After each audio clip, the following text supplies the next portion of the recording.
Welcome to EPG Pathshala. My name is Dr. Poonam Gulalia. I am faculty with the Tata Institute of Social Sciences. The paper that is being discussed is titled Fieldwork and Field Supervision. Within this paper, the module that I am going to be discussing with you now is called Techniques and Guidelines for Direct Practice. What are the techniques and guidelines which need to be kept in mind by a student learner when undertaking direct practice in the field? It is with this purpose in mind that the module has been designed to enable you to understand the different social work methods which are applicable in the field, also to enable you to understand the purpose and the appropriateness of the method or the methods in the field in terms of the intervention which you will design with clients or client populations, and thirdly, to enable you to learn the different skills which are required in the application of these methods. Social work, as you have begun to understand, is a demanding profession. It is a practice-based professional discipline which is anchored on a unified curriculum which consists of both theoretical and fieldwork components. Having understood that there needs to be a two-pronged approach to the field, one needs to also understand that in order to address the issues and concerns of individuals, groups, and communities, social work as a profession has designed its own techniques and scientific methods. These direct practice methods are known as 1. Casework or working with individuals, 2. Group work or working with groups, and 3. Community work or working with communities. Whether social work practice is working with individuals, groups, families, systems or communities, the fact remains that it is rooted in and it borrows from both indigenous knowledge and other disciplines which consists of various concepts, theories, models, practice wisdom and also research findings. When we begin to understand the direct practice methods, one needs to begin with the primary method known as social casework. Working with individuals is the other name given to social casework. What does social casework or working with individuals mean? It refers to helping people to identify their needs and concerns and to enable them to resolve their problems in their individual relationships, in their relationships with others, or to help them minimize the negative impact of these. It constitutes a one-to-one interaction with people at the micro level, and it is usually identified as working with people directly at the individual level or at the family level or in a group. It is a method of helping people to solve their problems, as has been stated earlier, but it is also true that it is an individualized scientific approach to dealing with people's issues. It enables individuals in problem situations to deal with their internal matters as well as the external matters on a one-to-one basis. The two major tools which are utilized in working with individuals are interviewing techniques and assessment. Keeping in mind the basis of working with individuals, one also needs to keep in mind the values which are prominent and need to be taken into consideration in social casework. These values are extremely important for our understanding and for our implementation purposes. The first essential value is that every individual has inherent worth and dignity. Secondly, every individual has the right of self-determination. Thirdly, every individual is the primary concern of society and has the potential for and the right to growth. Fourthly, every individual has to contribute to the society's development by assuming certain social responsibility. In this way, both individual and society are interdependent. Having understood the basic values which guide the direct practice method of social casework, one would need to discuss the stages in the social casework process. What are the stages which a student social worker needs to go through so that he can effectively deal with a particular case or a particular client in a fieldwork setting? The first, of course, relates to intake and rapport building with the particular client in question. The second is the need for a clinical exploration of the problem. The third requires that the student undertake a thorough assessment of the problem or the need with which the client has approached the particular agency for help. Based on the assessment, a student social worker can plan the intervention or the treatment in more traditional terms of what needs to be done to deal with the client's problem.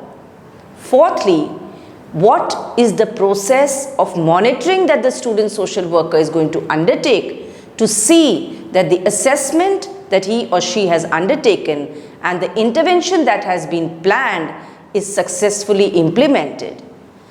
A thorough evaluation and a follow-up would be required to see that the entire process is complete in its entirety. Termination is an extremely important clause in the social casework process. Putting a successful closure to the case is an essential termination process. All these factors need to be kept in mind when a student undertakes a social casework process. At the field level, when the student is exposed either to a casework situation or a counseling situation in some cases, the student would need to be able to understand the techniques which are required and the skills which he or she needs to garner for interviewing the client concerned. Preparing certain pre-assessment worksheets, as are prevalent in some agencies, or preparation for the interview are equally important. If home visits need to be conducted, the student needs to understand the purpose of the home visit, the location of the client's home, the need for understanding the surrounding areas, and also need to understand the support groups which are prevalent when conducting home visits. Some organizations have certain written formats and some have more informal spaces for conducting home visits. These factors need to be kept in mind by a student social worker. When conducting home visits and in the process of undertaking assessment, a student would be required to identify the strengths of the client, the strengths of the support system including his or her own immediate family or extended family members, and also should be able to define the problem for which the client has approached the agency for help. Having understood the first primary direct practice method, we come to the second practice method, which is known as working with groups or social group work. What do we mean by social group work? Social group work is defined as an educational process which emphasizes the development of and the social adjustment of a particular individual through voluntary association and also through the use of this association as a means of achieving or furthering certain socially desirable goals.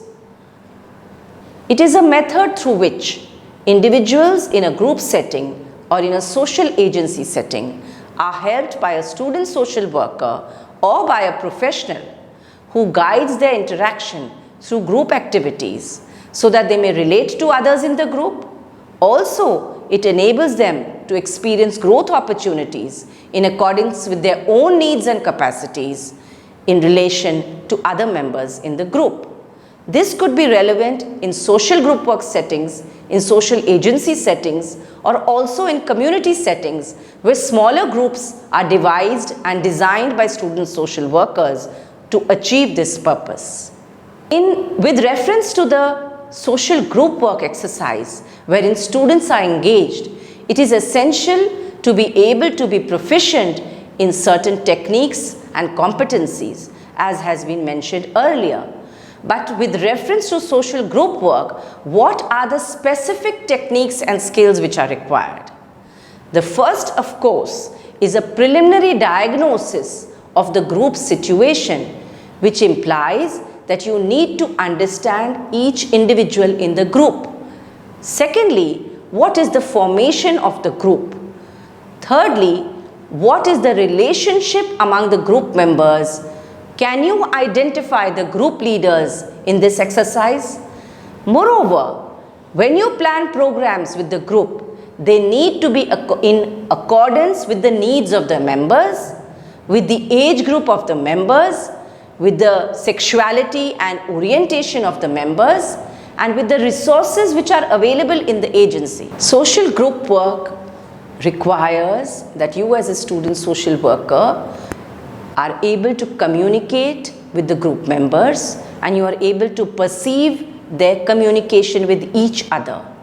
You would need to develop a suitable treatment plan based on the needs of the group, the identified problems which emerge through group formation, and also may need to involve all members in the life of the group. This would require your eliciting the participation of the group members in the different programs that you conduct and also in group decisions. All of these require you to individualize the member in the midst of the group setting, to utilize the resources available in the agency or in the community, while maintaining honest and meaningful records of your own practice in the group work setting.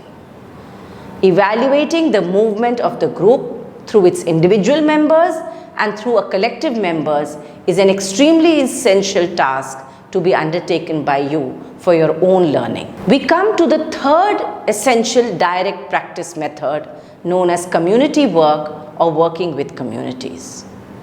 Community work or community organization covers a series of activities, a range of programs at the community level which are aimed at bringing about certain desired change or improvement in the social well-being of individuals, groups and communities, including the entire neighborhood that is being the focus of operation. While understanding the third direct practice method called community work or working with communities, one needs to appreciate that the earlier mentioned direct practice methods, namely social casework and social group work, are both equally relevant when working with communities. Community work involves that it be a very democratic exercise to enable community members, whether in smaller subgroups, in larger groups or otherwise, to create and maintain sustained social change for the benefit of the community members. Community work relies on a needs-based approach, and community-based organizations incorporate the process of community organization. You will find as you move through the community and as you are exposed to the community processes that there are certain organizations or NGOs which are already existing in the larger community. For you to utilize these experiences, you would require to work in cooperation with the community members, in cooperation with others, agencies which may be in existence in the community, and will also be required to identify the needs of the community members. You would need to undertake a needs-based approach. A needs assessment would be required to be undertaken by you to help you understand the prevalent services and resources in the community, to help you develop or improve on these services and systems with the primary purpose of enabling the community members to meet their own needs. Social workers who work as community organization workers endeavor to improve the socio-economic systems and help the community members to generate their own resources so that more people, more of the marginalized groups and more of the vulnerable population in the community can have access to these services, and they need to function at their optimal level if one is to do justice to one's process. Having understood the basic direct practice methods which have been in operation for several years in the fieldwork setting, one needs to understand through an example what does field practicum mean in an education setting. To begin with, and to give you a little background of which you might yourself be aware, in the more recent past, education has become much more holistic and multidimensional. It is the social aspect of education which is an area where a trainee social worker gets learning opportunities. Taking a school setting, students who are placed in a school have community service as an integral part of the curriculum, and it provides a great learning experience for all student social workers.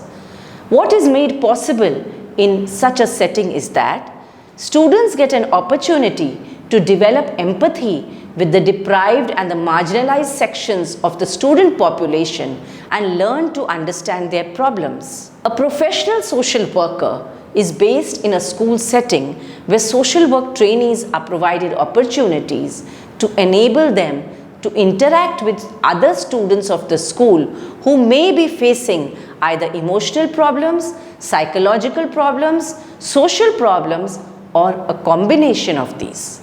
It is the social worker who plays the role of a counselor at times, of a mentor, a guide, a friend and a philosopher at other times to enable this student who has approached the social worker to cope with their problems. The social worker helps the student to build their self-esteem and help them develop a resolute attitude to life. There have been examples which have been cited in literature of public schools which have taken the lead in national literacy missions by functioning as regional centers. It is in one of these schools that a very individualized and democratically run project has been undertaken, which forges strong links between the school and the community that they have adopted for the purpose of undertaking social work at large. It is in this community that education programs for adults have been undertaken, which have been clubbed along with vocational training programs to empower them and to enable them as per their own needs to reach a higher potential.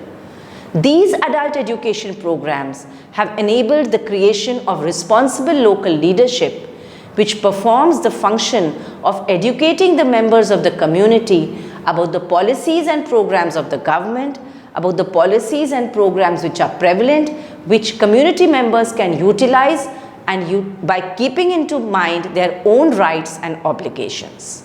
These opportunities provided to student social workers have helped them test the principles which they have learned in the classroom, utilize the skills which they need to learn to work with people, whether at an individual level or a community level, and also has enabled them to see face to face the ethical dilemmas which may emerge in the process.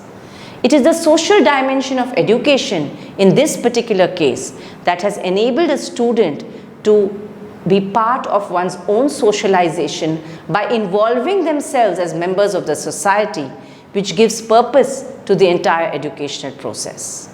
The program undertaken by the students in these adopted communities has helped bring about changes in the attitude of the student themselves as well as the people that he has interacted with.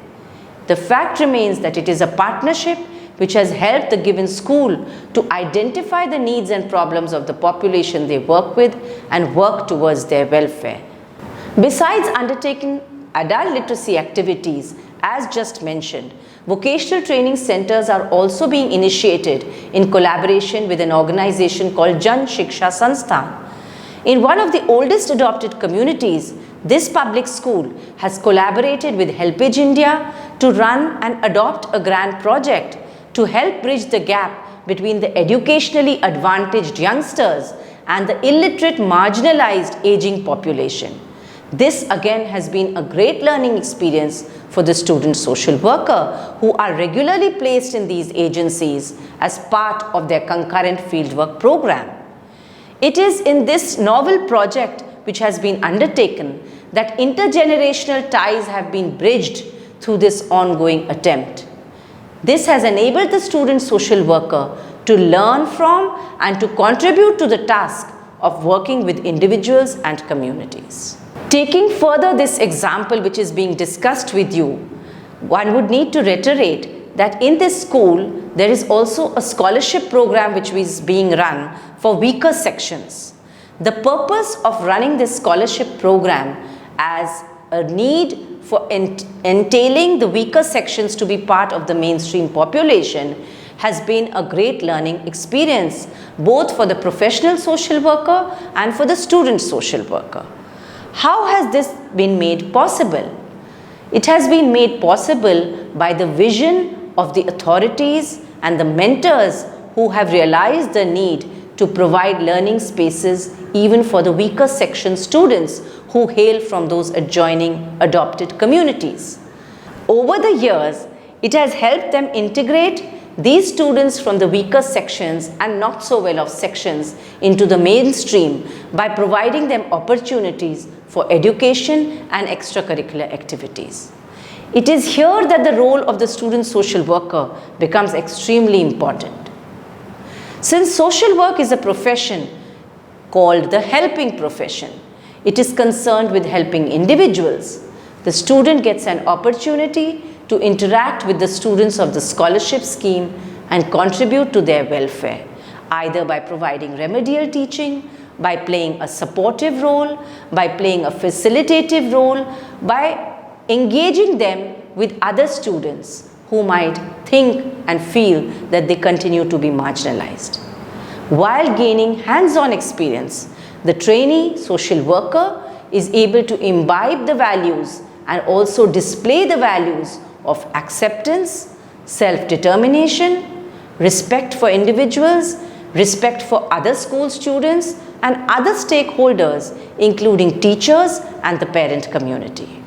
Taking another example where learning opportunities are provided to students and where direct practice methods have been operationalized, I would refer to another agency which works in the area of alternate education. Alternative education placement helps students to understand the following. 1. Focus on community perceptions and the involvement in the education process. 2. Enabling to recognize that children's expectations and experiences are valid for designing programs. 3. Providing exposure to alternate education programs and intervention within the schools and communities with reference to this. Next, to understand the process of building a program in partnership with beneficiaries. Of course, to understand the vision of the need for transcending differences, to understand that alternative programs offer hope for social change, which is the basis of the social work curriculum. It also helps to understand the strengths and the power of initiatives undertaken outside the mainstream. And lastly, it helps to understand the value of the given context and the quality provided by such initiatives, helping the student to become a reflective practitioner. There are some indicators which need to be kept in mind, which your own supervisors will use to assess how effectively you have used these direct practice methods in the field. The first, of course, is your basic understanding of the chosen method. The second is the willingness to use a particular method or a combination of methods. The third is to understand the purpose and the appropriateness of the method or the methods which you have utilized in the intervention plan in question. Fourthly, have you been able to plan action relevant to the client or the client population? Next, what has been your ability to put in efforts to try new methods which are not being currently practiced either in your agency or your field setting? And lastly, what have you been able to identify as your appropriate roles in terms of utilization of the particular practice method? These are extremely essential for you to understand because they also form part of the evaluation which is undertaken at the end of the year in relation to your fieldwork learning. This module has helped you understand the three major direct practice methods which are the core component of the fieldwork program.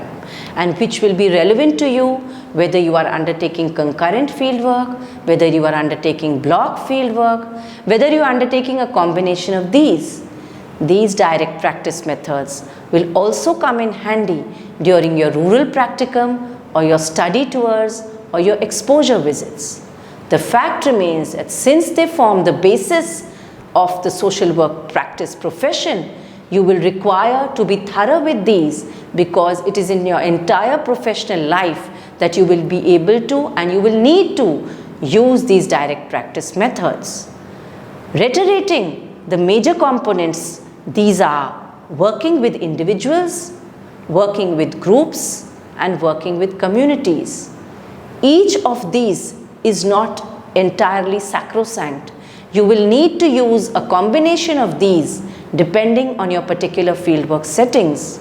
There are agencies which work in adopted communities. There are agencies which are merely institutional settings where the client population is housed in the agency. There are organizations which are not structured. So in the unstructured spaces that you work, you would need to use a combination of these methods. And it is your expertise, your initiative, the skills that you have learned, and your own innovativeness which will enable you to use these practice methods appropriately and effectively. If you need the help of your supervisors and mentors as you move along during your fieldwork training, they are available to you to facilitate you to assess the needs of the client population, to do a need assessment of the community, and to design and devise options which can be made available to you, which you can recommend as courses of action. The intervention methods that you will utilize are defined by the activities of the practitioner, the client or the client population, as well as the interactions between the practitioner and the client. Interventions, no doubt, comprise a collection of skills and techniques and overall strategies which help you devise ways with the client population to enable them to achieve their goals. I do hope this module has been meaningful to you and that you have understood what has been explained to you. I would request you to read the e-text in reference to this module along with the references made available to you by Hall and Dhemba particularly. Dhemba of 2012 has written on fieldwork in social work education and training, which is a very relevant paper to understand the issues and challenges in the field. Hall has written way back in 1990 on social work training experiences. Although designed and written in a different setting, they are very relevant to our own setting here in India. I look forward to further discussion with you, and I do hope that you have been finding it a useful exercise. Thank you very much.